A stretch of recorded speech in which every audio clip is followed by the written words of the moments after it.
dos, tres. All right.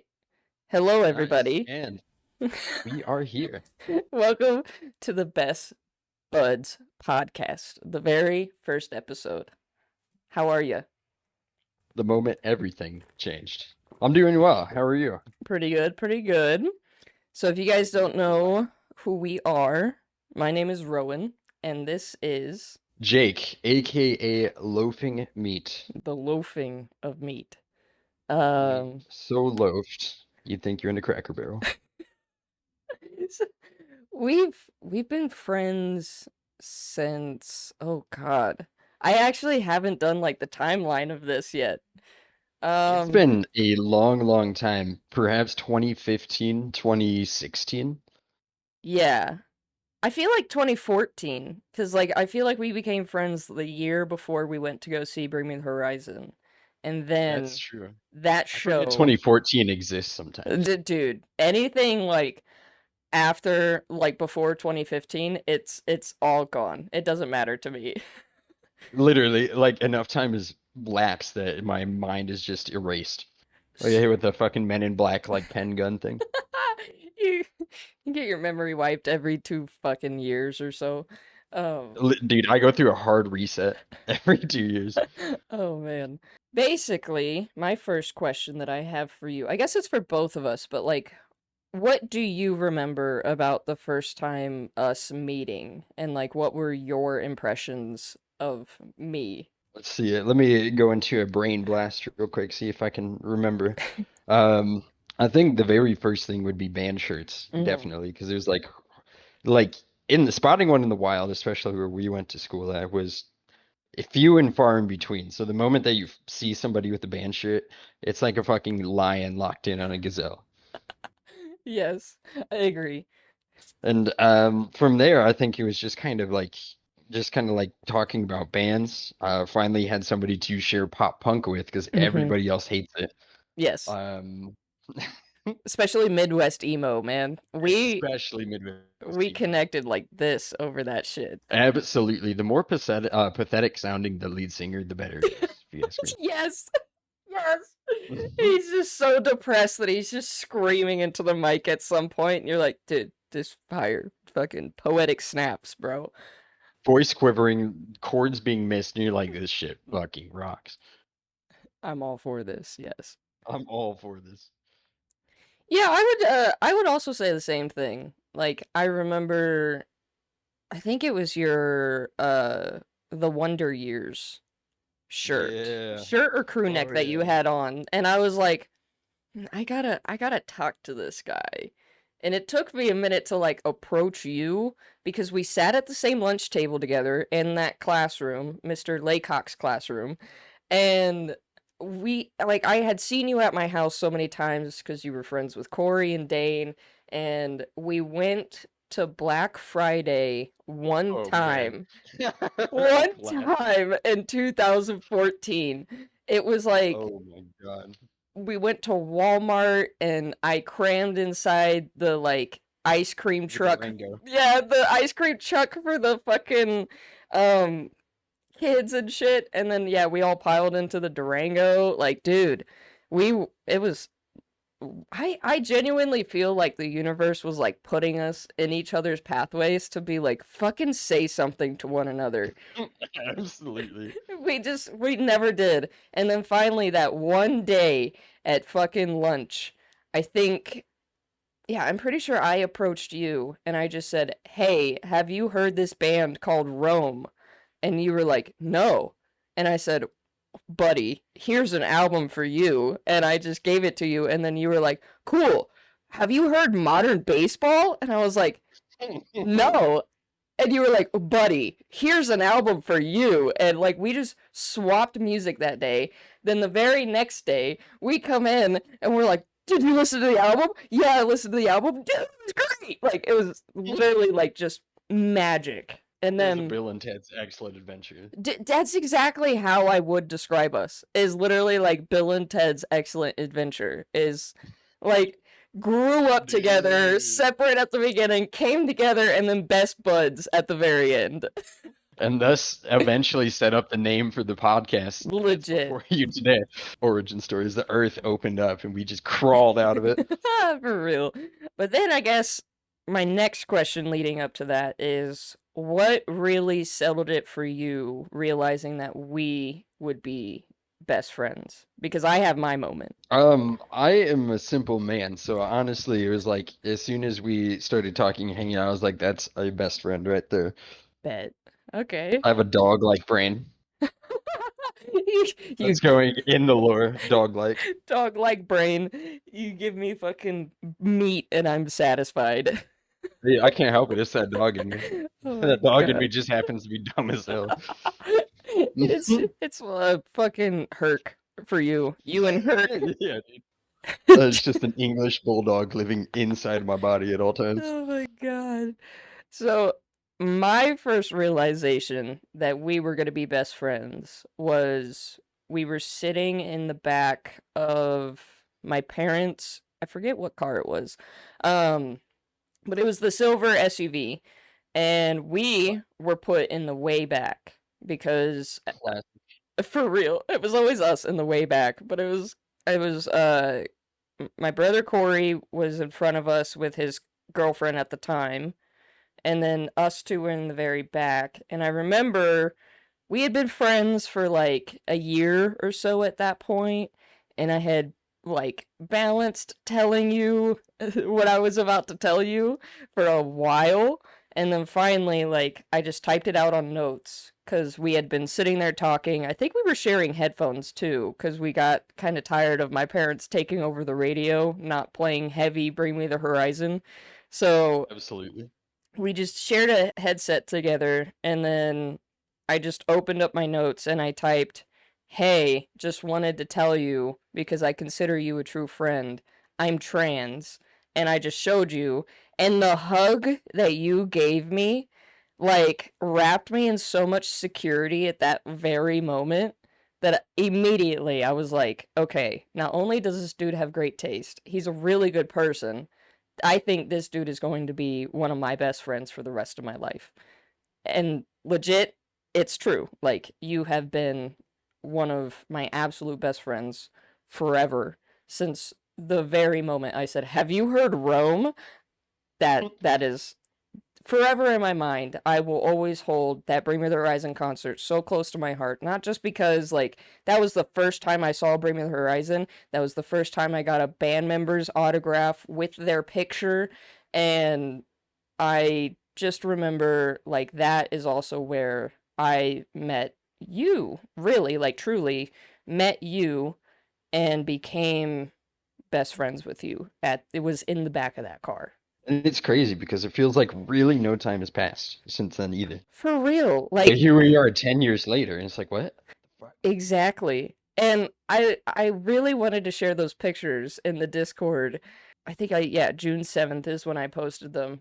And I found all of the pictures that we have had together and was like this is going to be a perfect thing to discuss and just look over these photos and kind of gawk over. But like Just dissect them. for real, but like immediately the first one I noticed for me is the second one of us in the Starbucks. Dude, I was actually just staring at that one. I have vivid memories of that. Dude, that was like I don't think that was long after the Bring Me the Horizon concert, but we were all like at the Starbucks. You had just gotten off of work at Hot Topic. I can still see your Hot Topic lanyard. You had Pin still visible. for real. Edge just dripping off of my personality. We just I remember seeing you and like we looked at each other and we were like, "Oh, damn, we kind of dress similar." Like we got that shit on, dude. For real, we got band tees, skinny jeans, like that's still us too. Like we I know.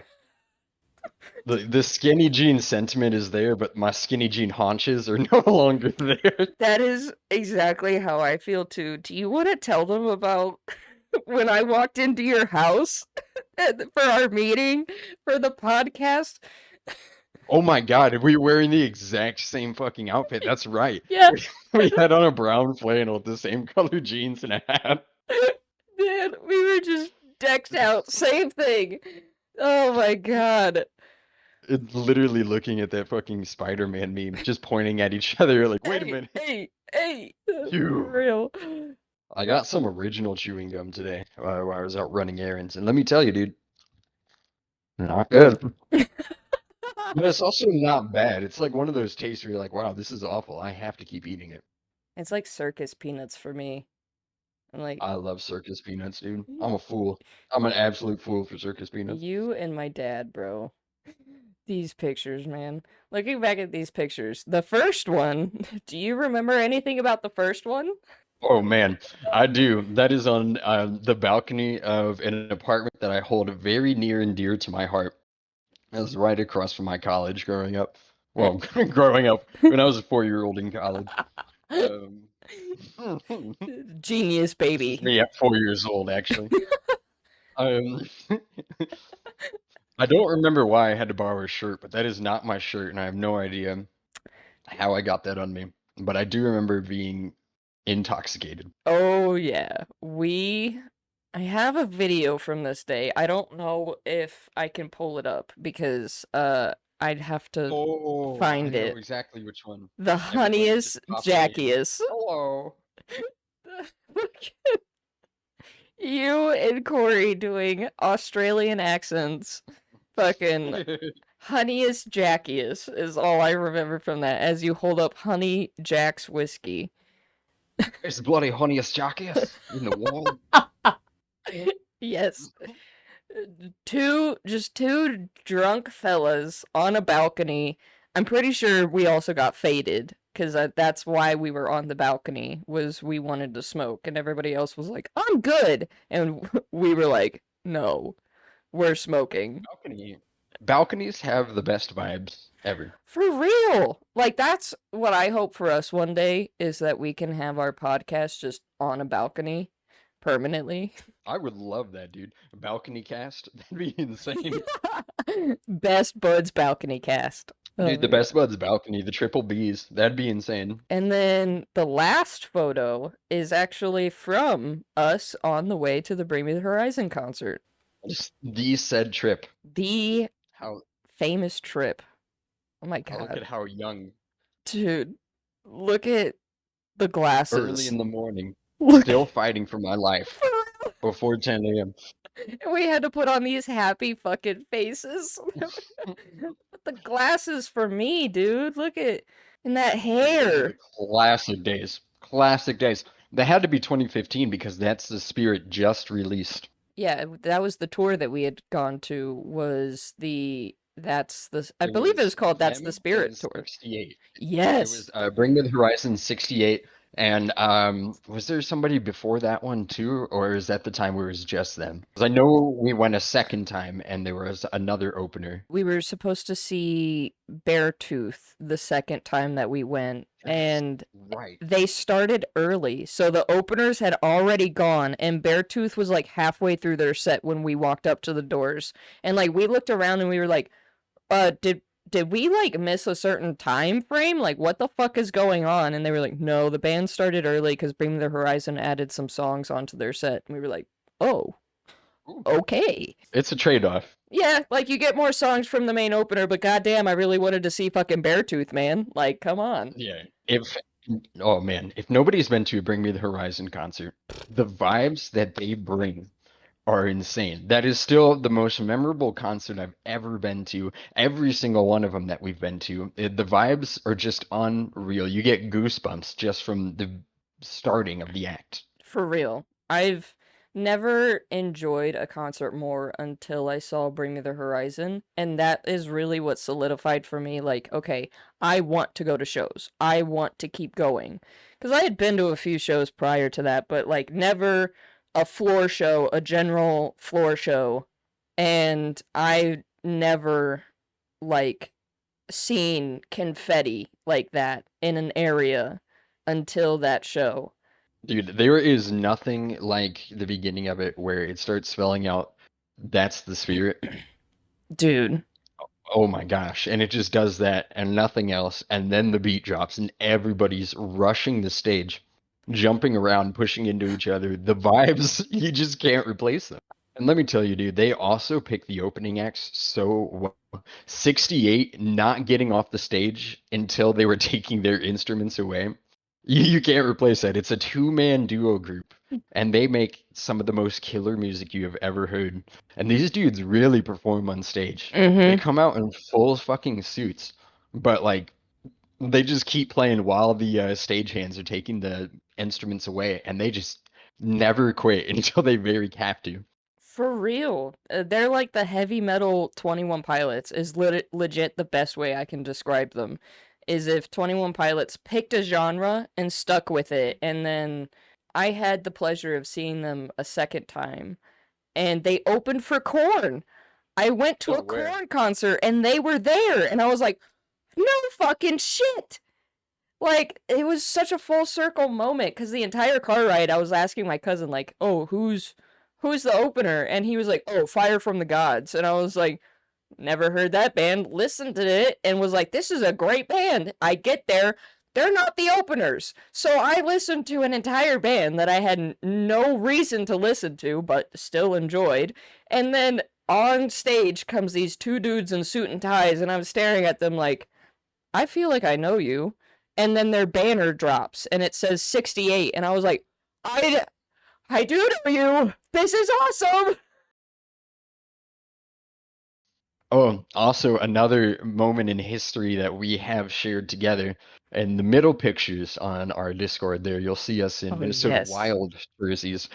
We got to see a NHL game with Johnny Gaudreau still in it. And I always forget that, like, he was there too. So I have a cup from that day because we got the stadium cups. And I was drinking it on stream, and one of my chat members actually pointed it out. And I was like, that's not Johnny. And then I looked at it and I was like, oh, that is my bad. Whoops. That was my first real big boy hockey game. Believe it or not, mine too. That was my very first NHL game. Bro. We gotta go back. We gotta run that shit up. Oh, absolutely. And let's give it a little rundown for all of our little hooligans out there.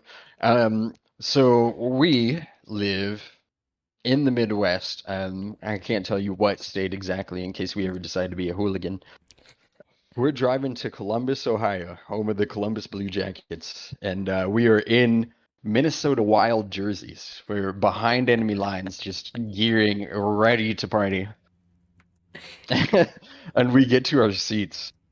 And we're the only Minnesota Wild fans in this whole wall of people. There's nobody else, not a single soul, just dead in the middle of all of them, too. We got a And not couple only was this looks. our first game, oh, we got so many looks, but we also talked to a couple of them, too, and they were pretty nice. Yeah, we were like, that's the nice thing I love about us is like because we are shy, we are very polite men. So when it comes to like talking shit, we're like, fuck yeah, we did that. Sorry, good game. Good game. We have shy privilege where they're like, oh, well, they're just caught up in the moment. For real. Is so good too. But continue. Sorry, sorry, sorry. Oh no, you're good. So there we are. We're just out of our minds, just chilling there. And this game is incredible. It's a back and forth, back and back and forth. But Columbus has the up until the very last minute when Minnesota scores and it goes to overtime. And we're cheering so damn loud. And now the locals just are not really too pleased with us because, it's in overtime. We're schooling them at home. And you have us stunting on the rest of them. In the middle, it goes into overtime and it's just quiet.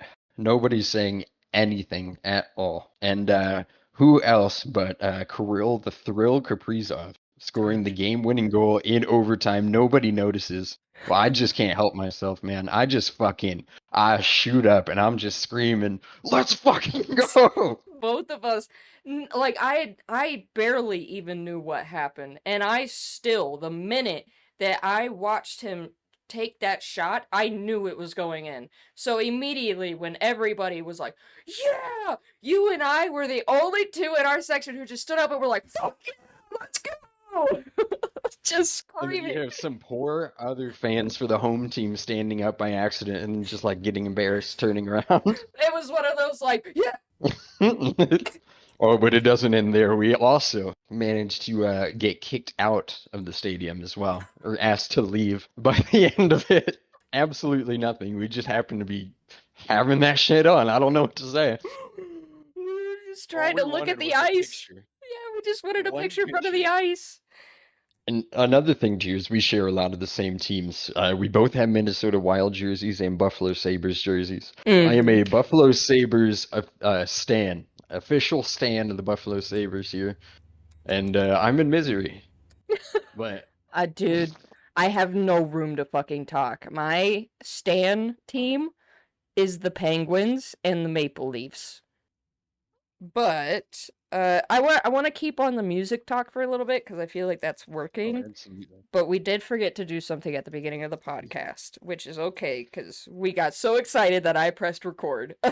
But um so unfortunately it sucks that we kind of have to do this already being our first episode and stuff, but It is, yeah, definitely important. However, Monday night we got a call that our friend Emma had passed away from a drug overdose, and Emma was a real supporter of not just the podcast from very early on, but Emma also, really, yeah, Emma supported her friends through literally everything. Like the amount of conversations that I had with her about continuing streaming and, making music and stuff, like we always encouraged each other to be better than what we were, and unfortunately, we had made plans to make music together that never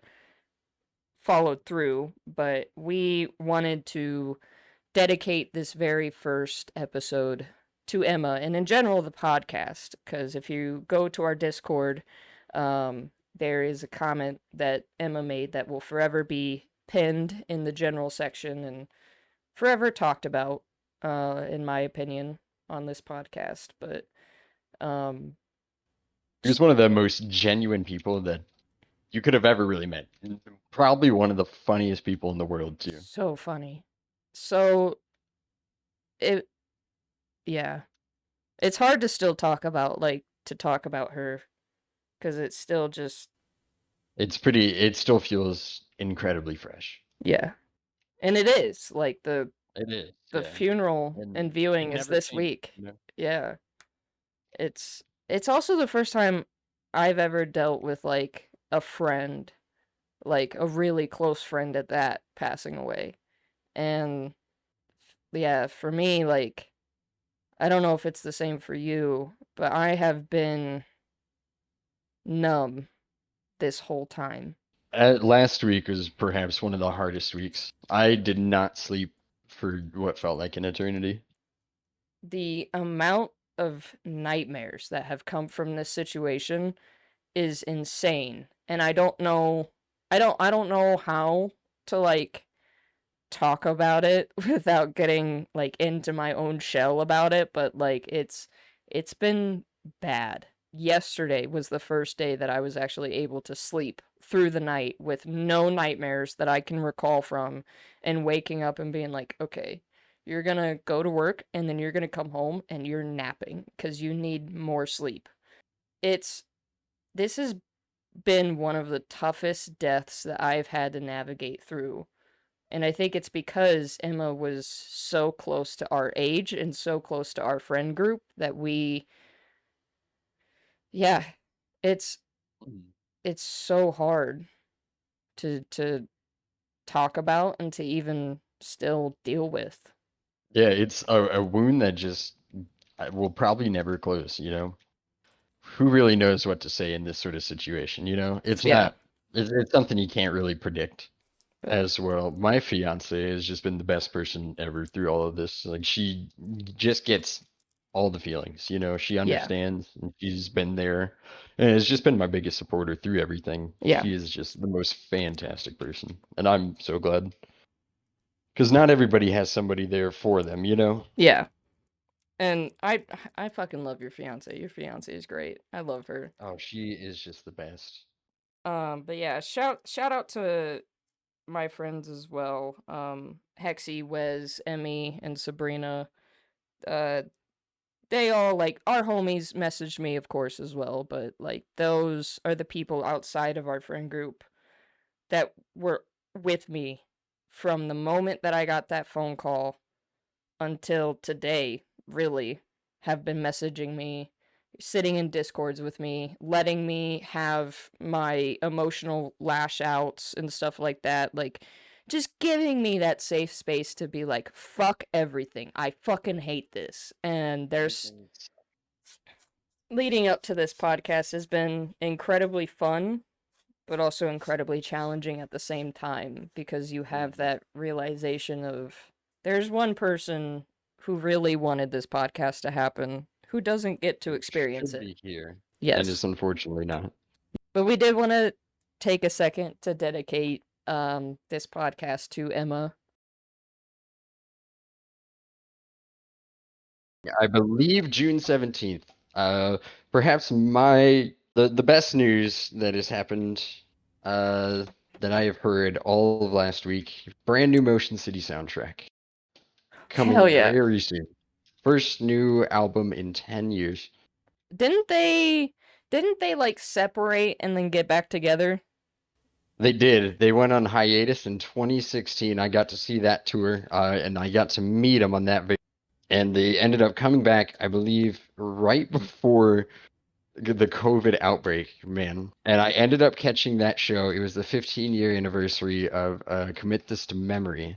And literally about a week later, everything shut down and they had to cancel the tour. And then I finished out and saw another show. They rescheduled that tour, and it was the 17-year anniversary of the album. So I got to see the same tour twice, just like 2 years apart, which is crazy fact. But Hell yeah. I sent you two things to listen to. yes, Have you had the chance to listen? If not, it's totally fine. yes. So I heard the new Broadside, and then I heard more than half of Feel in Color by Bouquet. Okay. What are your thoughts? Blue Hour, A Stream of Consciousness. That song goes so fucking hard on Bouquet's album.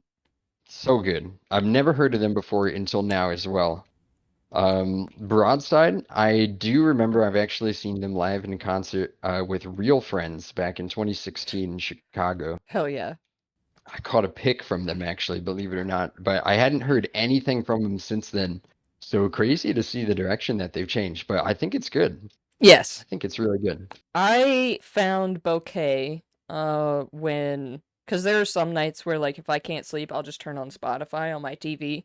And I was going through a movements radio and the same day that I found a band called Commonwealth, who's actually has the Love Commonwealth. original, dude, I fucking love Commonwealth. They have the original guitarist from Movements. Brett used to be in Movements when they were releasing music on Bandcamp, and then he wrote part of Outgrown Things with them. And then they went with a different direction. They went with Ira instead of Brett. And then Brett got with the ex drummer of Hotel Brooks and actually formed Commonwealth. And so around the time that I found Commonwealth, the song Seed by Bouquet came up. And I listened to it, immediately fell in love, and just started deep diving their music. And then they just released this new album and was like, "This, we have to talk about this album on the podcast." I think my favorite song off this album is In the Creek. It's a sadder song if you listen to the lyrics. Like Bouquet, they've kept with this very similar sound to like early movements and Commonwealth and stuff like that. Which, by the way, Commonwealth has been in the studio and has been making music. Broadside. Fun fact, I don't know if you know this, but when we went to go see Trophy Eyes, Oh, were they an opener? so no, but the drummer for Like Pacific, who I met and you took my picture with, he was just like hired on to be the new Broadside drummer. So when we went to go see him play with Lake Pacific, he was just hired on as the Broadside drummer. That's fucking insane, dude. It Dude, is such a small world sometimes. that's what I said. Cause I had like read a tweet that they had like gotten a new drummer because fans were asking because they had announced a tour at that time and fans were asking them to play certain songs. And they said, we just got a new drummer, so it's gonna be incredibly hard for him to learn certain songs. So we're sticking with some of the new ones and then picking some old ones. Then we went to that fucking show and I saw the dude and was like, "Oh, can I get a picture? Like, I love your band, blah, blah, blah." First time hearing them. Got a picture, everything. Go home, look on Instagram, and just see that he's posting with Broadside. But yeah, this new Broadside, dude, I've I've been jamming to their shit for a grip now, and after Hotel Blue, I was like, wow, I really like I love the sound that they went with, but I kind of hope they go heavier. Whew, I think They Know went so hard. That's the one that I had in mind too, is that new one just absolutely dominates. Warning Signs sounds very similar to Hotel Blue, which I still love because it's like, okay, you got some dancing music in there, like you can vibe with this. I still really love Warning Signs, but I think They Know not only lyrically captured me so quickly, but then when it gets to that heavy part in the middle of the song, dude, it gravitated me. I listened to it on repeat like 3 times. Oh, absolutely. And I won't let it finish too, is I'll get to a certain part and then I'll just restart it immediately. And I'll just keep running that and doing that. And I'm annoying. I'm annoying as hell. It's awesome. I'm kind of afraid to see how many hours I've put into it, but I've nonstop listened to 21 Pilots The Contract. It's bad. Oh yeah, I just heard that for the very first time last night, actually. I like the direction. Also, another thing to note, 21 Pilots related. Is it 10 years of Blurry Face? Yeah, 10 years of Blurry Face. 10 years of Blurry Face. The album that started it all. Yeah. Didn't really start it all, but started off their whole kick. Oh yeah, it really like blew them up. That was their like their push album was Blurry Face. But I can't even get into the lore side of their music because I know too much and I'm still taking things in to do my lore video for stream and stuff. But like, man, the story that they're telling with their music goes to their self-titled album and beyond. Like, it's Really? insane, dude. My first notice for the contract was not that it has the same drums for Heavy Dirty Soul to it. I don't know if you caught that, but it has the same drum tempo and drum vibe to Heavy Dirty Soul. What I noticed is the sound, and if you play their song Trap Door next to the contract, it's similar mirroring stories in the lyrics and in the piano that they use. And then you have to jump it to Heavy Dirty Soul, which again, same drums, same feel, same vibe, and it's the same thing. It's connecting the story through each song, and it's insane. And dude, so all the 21 Pilots albums, absolutely fantastic. Cannot wait for the direction of the new one. And do you think it'll be their final one or no? So I don't think it'll be their final album. I think it's going to be the final album for this story. I think they're going to pull like a Sleep Token where I don't know if you know a little bit about Sleep Token's lore too, but basically like their Sleep Token story is set up like a D&D story. All of the monsters that they released for their Take Me Back to Eden, those were D&D monsters. And basically the story that they're telling is their D&D campaign. Oh, And that's crazy. so the album that just came, that's even in Arcadia, that's campaign 2, basically, is how I'm picking it up because they said Take Me Back to Eden was the end of that story from sundowning this place will become your tomb to Take Me Back to Eden. Vessel said that that is one story. So how I'm picking it up is that is campaign 1 and we have just entered campaign 2 for Sleep Token. So for 21 Pilots, I think they're going to go a similar route, which is they are capping the story that they have been telling with Blurryface, Trench, Dima, Clancy, all of them. That story's ending. And then the next album that they come out with, it's either not going to be a connected story or it's going to be a completely different story that we're going to see. And it could mirror Blurryface and Clancy or it could not and go completely somewhere else. So I don't think it's the end of 21 Pilots, but I do think it's the end of Blurryface and Clancy and that entire saga, basically. I'm gonna go one step further and say this is the last pop 21 Pilots album and new era country. I'm taking it one step further. They're doing Ohio style country. Jeez. Also, a reissue of My Chemical Romance.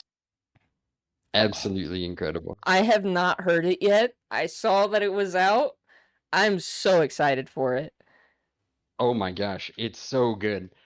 Just hearing I'm Not Okay in clean cut like chords, it's actually kind of life-changing, I'm not gonna lie. Like the original is really good, but listening to the remaster, it is insane.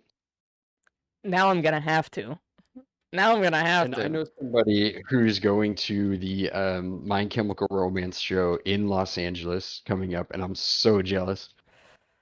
Dude, my friend Melissa does that all the time. My friend Melissa will just message me and be like, "Hey, going to the My Chem show in Cali. Wish you were here." And I'm like, "Go fuck you. And you're like, I Fuck wish I you." was there too, actually. A lot of good happenings in music over this last year or so. For real. I've been very impressed with everybody who's released music so far. And a little fun fact is I saw State Champs when they first dropped the Finder things, Ooh. and they were an opening act, and that is it's just incredible to see how far they've come. That's how I feel about movements. Like I didn't get to see Oh my God. movements in their early shows, but I was a fan before they even released Feel Something. Like I heard the song 19 when it first came out and that sparked me to go follow their Bandcamp stuff. And at the time, I had their Bandcamp downloads, but I lost them, and Bandcamp won't let me re-download them for some reason. Hard tried. It, fucking bullshit is what it is. But I ended up like finding 19, falling in love with the song, deep diving the band, and I followed them the entire time. And it wasn't until after COVID when they released um No Good Left to Give. Or yeah, I believe yeah, No Good Left to Give. Absolutely rocked. I love that album. They're one of the bands who I genuinely think gets better as time progresses. So every album is better than the other one, and I'm sure people will fucking hate my statement on that because they're like, "Oh, Feel Something's their best album." Like it's a great album. It's a very nostalgic album. It's their debut album, but in my opinion, it's not their best album. It's Mhm. it's definitely one that puts them on the map, and it's always an album that I will hold dear to my heart. But I genuinely feel like Feel Something is better than Outgrown Things. No Good Left to Give is better than Feel Something, and Ruckus is better than No Good Left to Give. And it's just because they grow, they've like you can see the growth from when Patrick first started to now, and it's amazing. The talent, the intensity that they bring, and that's one show that I will always go to and I will never have a bad time. It's always one of the best when you can meet your favorite bands too. Like there's just it's really surreal. It's like holy shit. exist. You guys are actually real. For real. And I had to like I met Spencer the year prior before I bought like meet and greet stuff for movements, and it was just because like we were walking into the venue and I look over and the guitarist Ira is going into their RV and I was like, we we gotta stop. And we stopped and we waited for them to come out, and the drummer Spencer was like listening and heard people talking outside the RV and came out to like come say hi to us because he heard us talking to Ira. And we just shook hands and with Ira and was like, I just wanted to say have a good show. We love you. And they were like, we're really sorry to do this, but we gotta go get food. I was like, go eat, man, go eat. I was like, I know you guys like pizza, so Goodfellas pizza is really good. And they were like, thank you for that. And I was like, yeah, no problem. And like waved them on. And then Spencer was just standing there eating like cheesy broccoli or something. I don't exactly know what he was eating, but he was just eating. And he was like, hey guys. I was like, hi, buddy. How are you?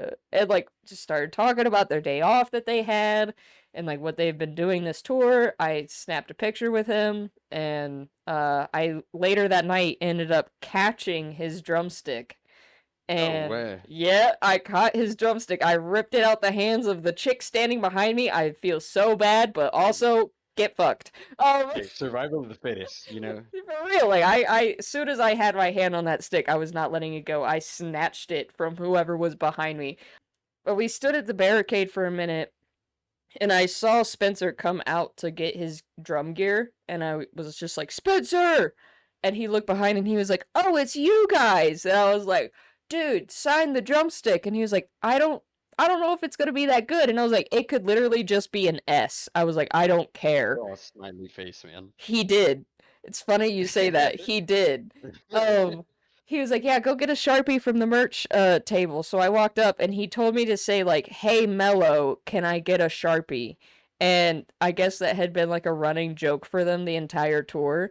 So I had walked up and he was like with a customer. So I just waited a second. I was going to wait till there was a break in the conversation. I didn't want to interrupt. And as I was waiting, Spencer got nervous that I wasn't going to be able to get Mello's attention, so he got down from the stage, came around, and got to the merch table and asked Mello for a Sharpie. And was like, I wanted to make sure you got it. And I was like, dude, you're like standing in front of me again. This is crazy. And he signed it. He signed it Spencer with a smiley face, gave it to me, and I was like, you're just the best motherfucker I know. And I was drunk also. Thank God Janer was driving home because I had so many beers and was just riding the high of meeting the drummer of Movements. How was it like meeting Motion City Soundtrack for you though? Like how was it? Uh, I know you also got meet and greet photos for them. it was great. I love Motion City Soundtrack with every fiber of my being. I've met them about 4 or 5 times now. I think at every show I get their VIP. They're really nice people. They're really fun. The lead singer, Justin, he is crazy energetic. He's got like anxiety energy, but energetic with it, you know? For real, for real. And it's just so much fun. The last time that I went to one of their shows, the VIP experience was you got to help them record a song in their new album. And when they do that, they're supposed to send you a little vinyl with it as well when it's done. So I'm really excited to see that eventually down the line. I think that'll be so cool. Hell yeah, Uh, dude. oh man, I can't wait. The last tour that they had as well, they had all the really old band memorabilia. So like their very first like records that they've put out and demos and just like behind the scenes stuff.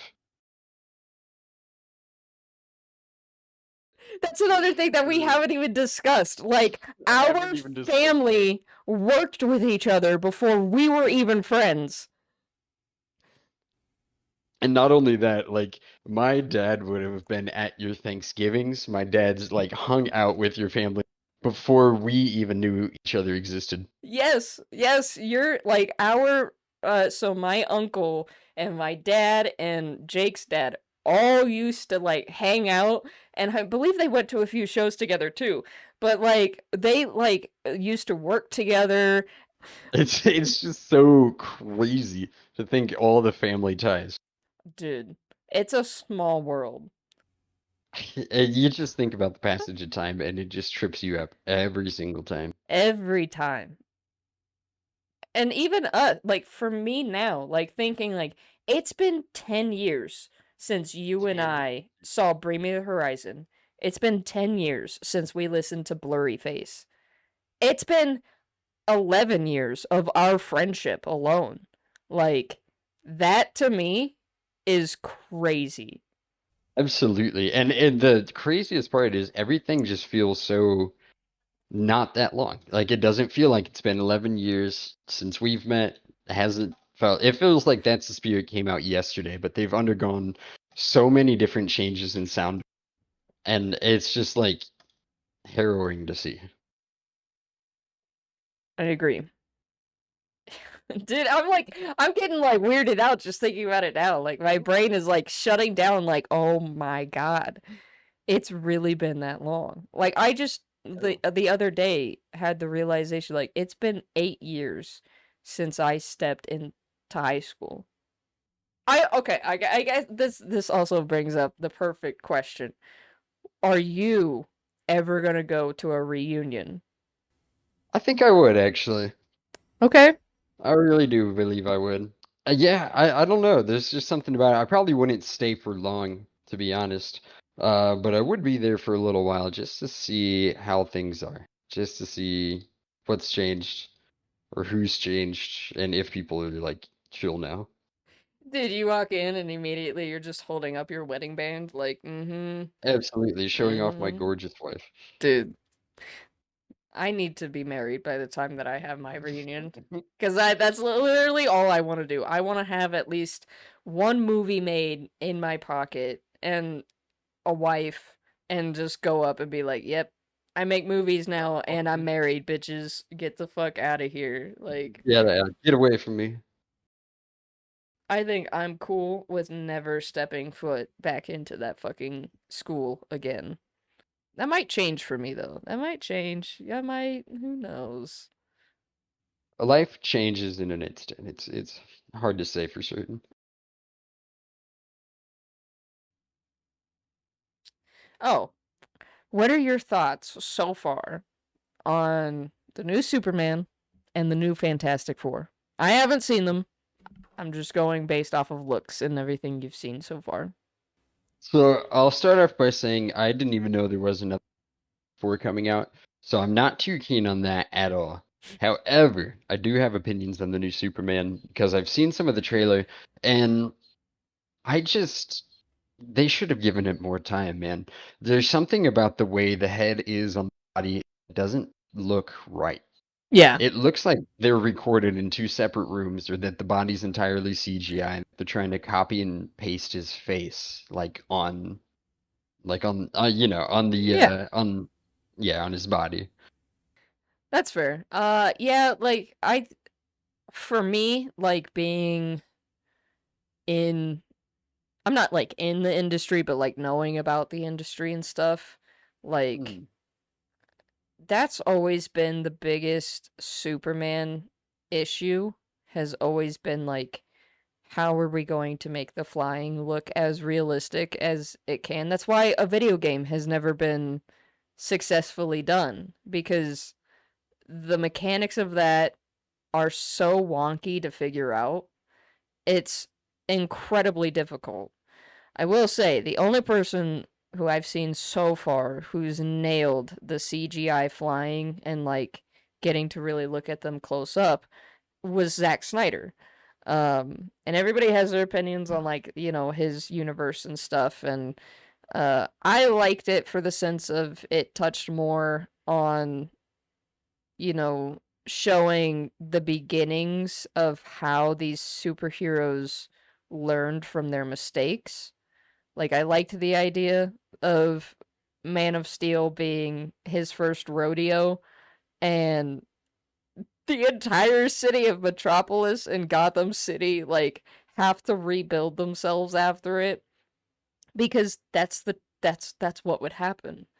Like you can't tell me that if you were told in a day hey, you're an alien that came to this planet with the hopes of being something beautiful. You need to use your powers for good. Like, that right there would make me so anxious to fight anybody for the first time. I would not give a shit about the buildings around me. I wouldn't give a shit about what's happening. Or Absolutely. I wouldn't take in the fact that, like, okay, we're crashing into multiple buildings. Especially if those motherfuckers laid hands on my mom, I'd be like, bitch, who do you think you are? Oh, it's absolutely on. Do, 100%. exactly. Like, I would absolutely drag that motherfucker through every cornfield I know. I would drag him through that IHOP. Yeah, everything that happened in the Guess Man of who's being Steel. force-fed at Denny's Grand Slam, bitch? Batman versus Superman. That is the biggest controversial one that everybody really started the hate for Zack Snyder on because they showed Batman being a criminal more than a vigilante.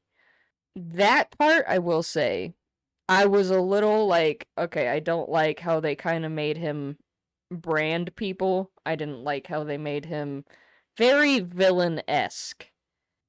Looking at the direction that Zack was going in the story that he was trying to tell, I did like the Batman that we saw because of the fact that in that movie, it takes Clark's humanity for Bruce to kind of be like, okay, maybe we should go back to our original beliefs on, we aren't the criminals, we aren't the bad guys.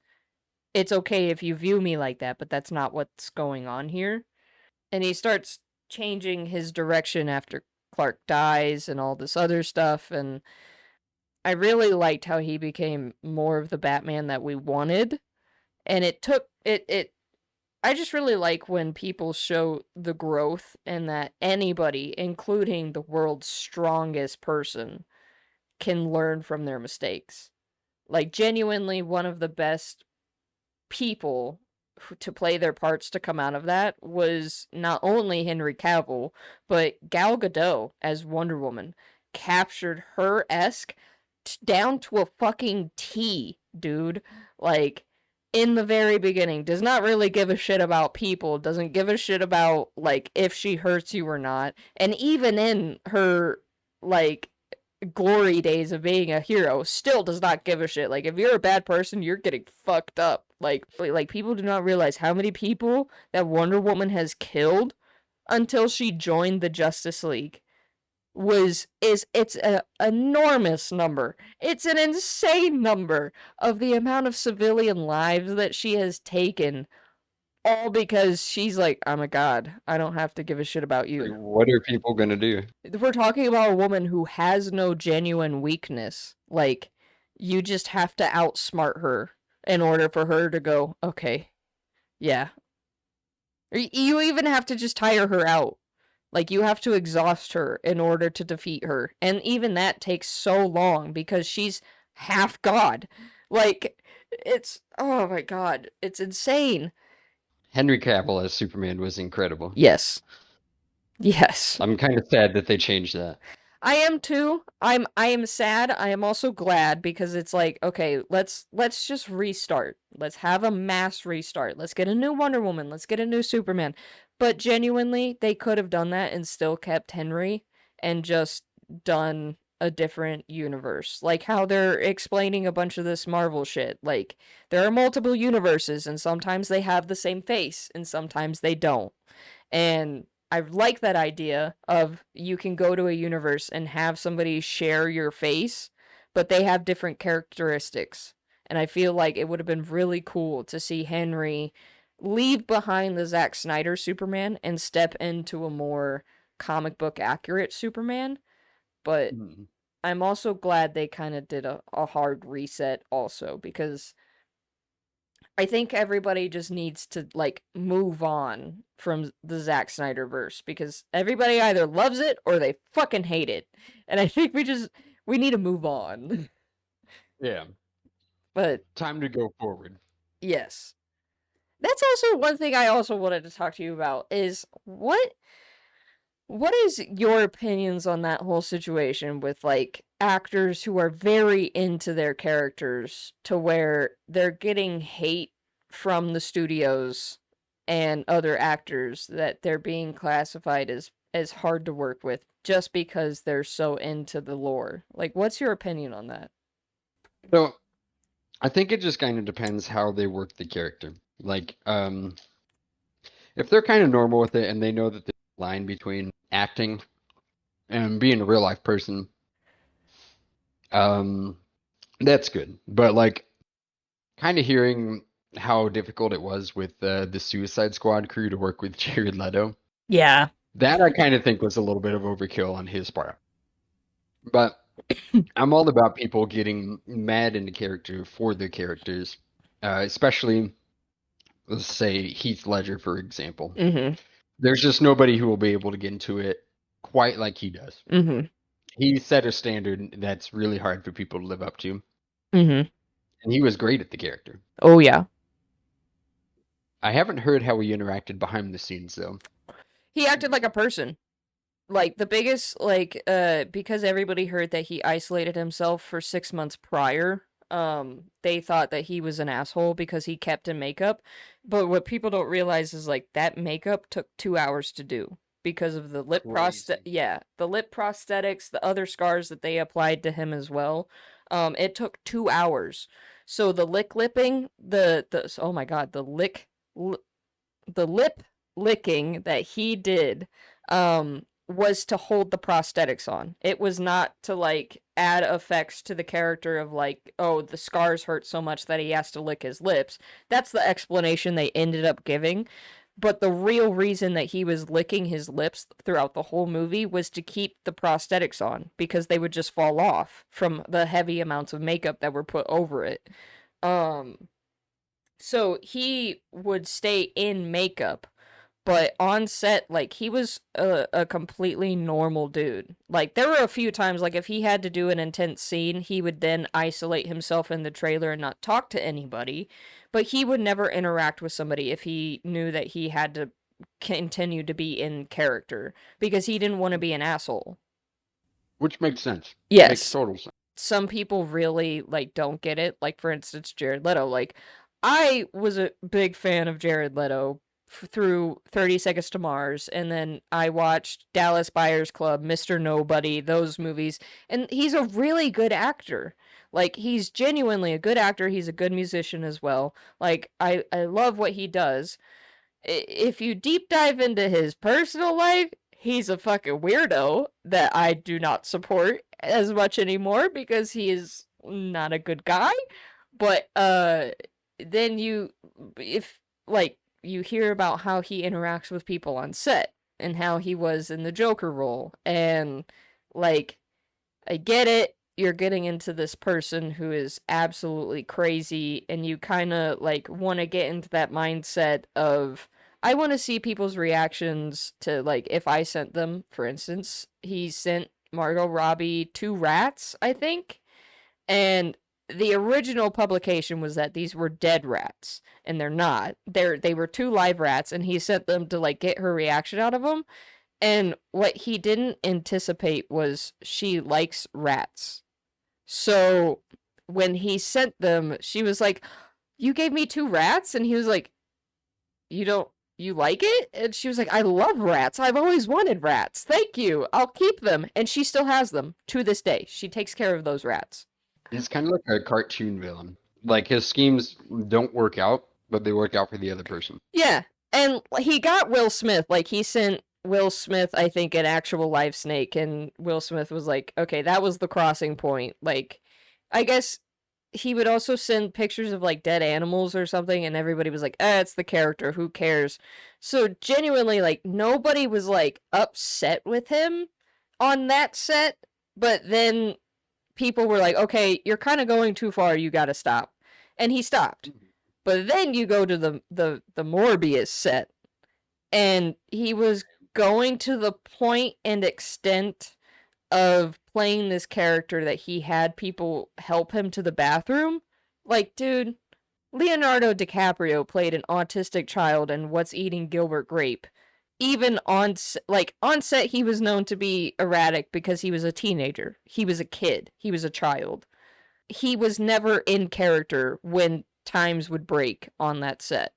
Like, as a grown ass man, almost 60 years old, by the way, I would like to point out that Jared Leto is almost 60 and is Amazing. acting like this. Like, again, I get being in character, it makes total sense. But if that's how far you're gonna go, you need to take a break. You need to take You a need to break. slow it down a little bit. Like, it made me open my eyes up a little bit to like method acting a little bit more and kind of trying to understand it. I like Heath Ledger's way of method acting, and I can't say Tom Hardy because Tom Hardy doesn't think he's a method actor, but he shares similar method acting techniques when he does stuff. But like, even as soon as they're like, okay, cut, he's a person again. He's Tom Hardy. He's not the character. And it's those like actors who go as far as like the research into their characters and meeting with some of these people or reading their diaries or just getting as much information as you need on these characters to make them real and then knowing when to be yourself. It's like Tom Felton with Draco Malfoy. Like, that's just The that's dedication. yes, exactly.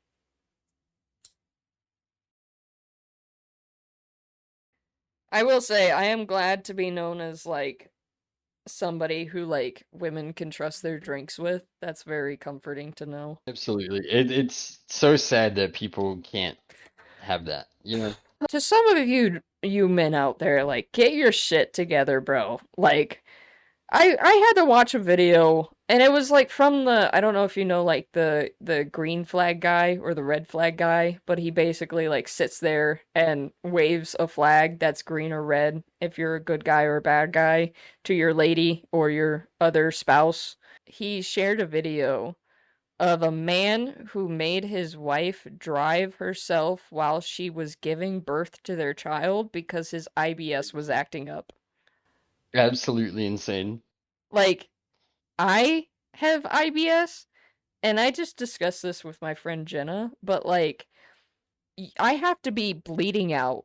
And even then, my guts have to be hanging out of my stomach before I would ever make my wife drive while she is giving birth to our child. Yeah, that's just like that's absolutely insane. Like, not only am I the one to make sure that that prep bag is ready and already packed, at the very first announcement that you tell me that you're pregnant, that bag is packed. Like, That's the first thing getting ready. and that, and then the minute that we're on our way to the hospital, the only time I'm going to be on my phone is when I'm ordering pizza for you to make sure that you're eating well enough in the hospital.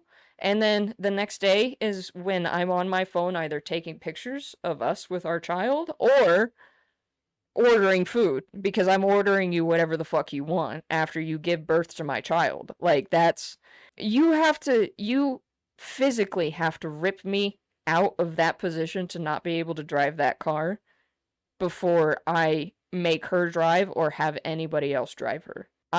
I don't understand some of the mentality that these people have, and like, I even just watched a video of like Logan Paul telling his wife that he thinks that their childbirth was gonna go perfect and like easy, and I was like, that's not at Since all. when does a birth go easy, man? Yeah, Those things that's, are painful as hell. dude, you don't ever tell your wife, I think it's gonna go easy. Yeah, of course Yeah. you do, because all the pain you're gonna be feeling is your wife squeezing your fucking hand. Me, I'm gonna be in pain knowing that my wife is in pain. And even then, when that baby comes out, my first reaction is going to be making sure that my wife is okay.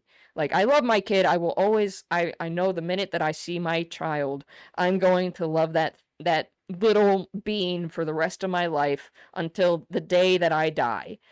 However, my wife is going to be the first person who gave me that child and is automatically the first person that I need to be making sure is okay while the nurses clean my child off. What the fuck am I going to do apart from cut the umbilical cord that results in like me stepping away from my wife? Absolutely. I don't know. So the mentality of some of these dudes out here is just fucking nuts. Like, Yeah, they have a crazy sentiment. They're way too selfish. exactly. And like this kind of talk like, "Oh, dude, you guys are simps." Like, I'm really, 100% my wife's biggest fan. I'm single right now. I don't know my wife. I don't know what she looks like. I don't know her name. I don't even know if she wants to have kids. But I am already her biggest fan. I am already her biggest supporter. I'm her biggest rooter, and I will always do whatever I can to show up for my future wife. Absolutely.